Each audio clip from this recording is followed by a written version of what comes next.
Aujourd'hui, on est dans le parc de la rivière Salée. C'est la journée de la transition urbaine. Pourquoi la ville de Nouméa est là aujourd'hui?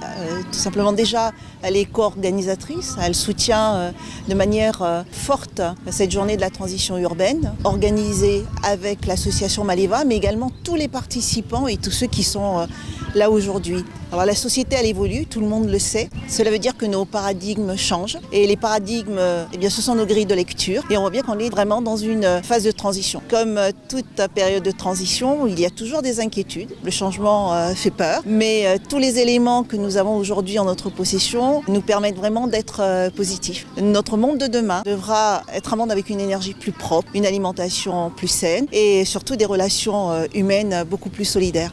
Je pense qu'il faut vraiment savoir se projeter dans le monde à venir de la façon la plus positive parce que la technologie et nos capacités nous permettront vraiment de répondre à tous les défis. Pour tous ceux qui pensent qu'il n'y a pas d'issue, il y a des solutions et je fais partie, comme tous ceux qui sont là aujourd'hui, de ceux qui sont positifs et qui pensent que demain, on aura un monde meilleur.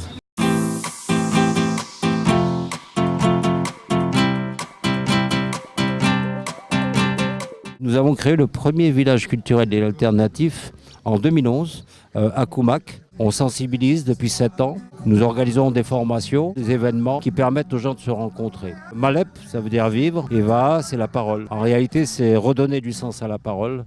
On parle beaucoup trop et on n'agit pas assez. Et donc, nous, on a décidé de changer un peu la donne. On a la chance de vivre encore dans un environnement qui est préservé, où on a le temps d'observer, la nature, les oiseaux, la mer, les flux, le reflux. Et de ce fait, du recul que nous avons, on a aussi l'opportunité de réfléchir à des actions nouvelles dans le pays. Et c'est ce que nous faisons. On parle de transition. En fait, on n'en parle plus, on la vit.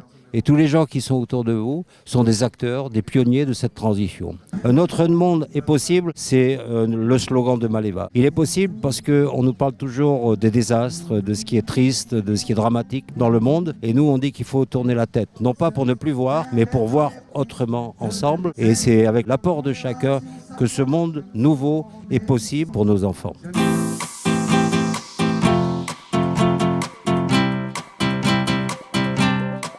On a fait un design qui représente donc un village sous 5 pôles. Il y a la vallée de l'épanouissement, le champ des possibles, le faubourg des soins de la terre, le chemin des amis et la place du marché. L'idée de ce village, c'est de créer le temps d'une journée, le monde tel qu'on le rêve, tel qu'il devrait être, pour qu'on vive tous dans un monde cohérent, plus juste et plus durable. Dans la vallée de l'épanouissement, on a regroupé la santé, le bien-être et l'éducation. Sous la forme d'ateliers, vous pouvez découvrir plein de thérapeutes qui œuvrent sur des nouvelles thérapies. Vous aviez la place du marché, donc là c'était vraiment l'espace de vie du village. Des concerts, de l'agora, du cinéma, la cantine, tout ça dans un pôle vraiment très animé, très dynamique. On a vraiment appris plein de choses dans un univers vraiment très festif et joyeux. Plus loin, vous aviez le champ des possibles. Alors là, c'est vraiment le coin des innovations, des idées innovantes, des nouvelles technologies, des nouvelles façons de concevoir l'économie, la société. Une innovation de l'édition 2017, c'était le chemin des amis. Là, on a regroupé l'équithérapie, une comportementaliste animale qui faisait de la calinothérapie avec des chiots et de l'apithérapie. Et si vous continuez encore le chemin, vous avez le faubourg des soins de la terre, de nouvelles techniques d'agriculture. Vous pouvez mettre les mains dans la terre pour faire une butte de permaculture, construire un mur en terre paille. Aujourd'hui, on a tous absolument conscience que le système moderne dans lequel on vit nous écrase et on a vraiment du mal à s'épanouir au sein de ce système. Mais il existe des alternatives et le but, c'était de les rassembler ici et de créer des synergies entre le public et les acteurs, les pionniers eux-mêmes.